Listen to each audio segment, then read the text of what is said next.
Hi, I'm Ella Murphy and I'm a stylist for Melbourne Fashion Week. This year I was working on 2 shows, one for Verner and one for Misha. I was super excited to be working with Verner because of their creative process. Once I got my hands on their lookbook for the season, it was even more exciting than I anticipated. Their collection this year was based around a house in sunshine, an architectural wonderland basically. And so within that, they provided me with a story that inspired their collection. Verner this year ended up taking me into a place of like Western cowboy culture. And we ended up producing a Super 8 film with videographer Odin Wild, who has a publication called Jane Magazine.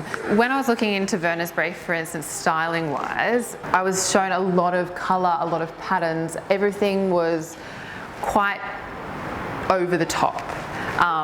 In a really, really fabulous way. So rather than try and like pare this back, I thought, why not let's go and make this even more over the top. For example, this year I collaborated with a cushion label called Clumsy Cushions, and we made some star cushions to actually go on the face. Another amazing piece of the Verner puzzle was my stumbling across Jordan Smith, who's a designer. She's a fresh graduate out of RMIT, and she loves to play with hair with her designs. Being a Western concept, we had horses, and I wanted to reference the horse element within the styling. So these custom brooches were something that I knew was going to be different from everyone else's films. Very obscure.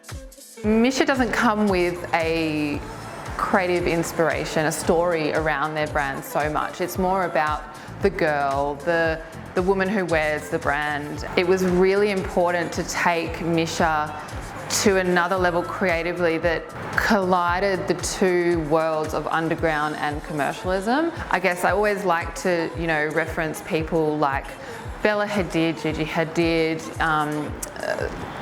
Beyonce, for instance. They sit really high up in the commercial world, but ultimately they have these stylists and creative team around them that are looking for the newest, grittiest, hardest trends, which is what is aspirational at the end of the day. So when I see a client like Misha, I really like to try and guide them into this space of digging into the gritty creativity that's out there, because I really think that the 2 worlds are aligned. The Misha shoot was all about the rebirthing of Venus, and this sort of cyborg extraterrestrial being that was born out of sea foam.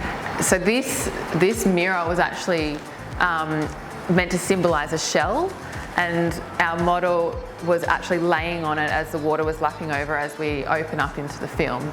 So for Misha, I really wanted to attach to a trend that's out there at the moment, which is the elf ears. A lot of people would be familiar with it from Instagram or the virtual reality filters. So I thought on a commercial level, that is something that's quite creative that I could just add on.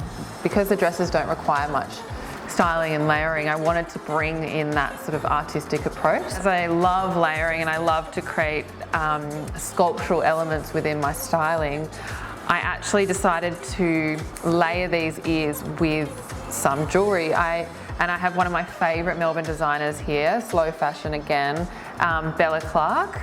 Now Bella hand makes all of her jewellery from her little bench in Richmond, and she is just such a great artisan. I chose to move to Melbourne from Sydney, and one of the major reasons for me was actually the creative pool, the current that's in Melbourne is so rich and so inspiring. At the end of the day, my artistic approach might be incredibly diverse, but I'm really passionate about collaborating with the designer to create the best impact we can. So my advice for anyone wanting to get into styling, I would suggest really making sure your life is super organized.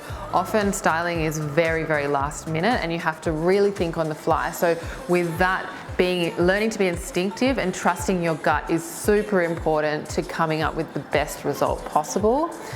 Always have your eyes open. Whenever you're walking the streets, making your breakfast, whatever it might be, really have your eyes open for those creative influences in your life, and you'll be surprised how much that impacts your creative process.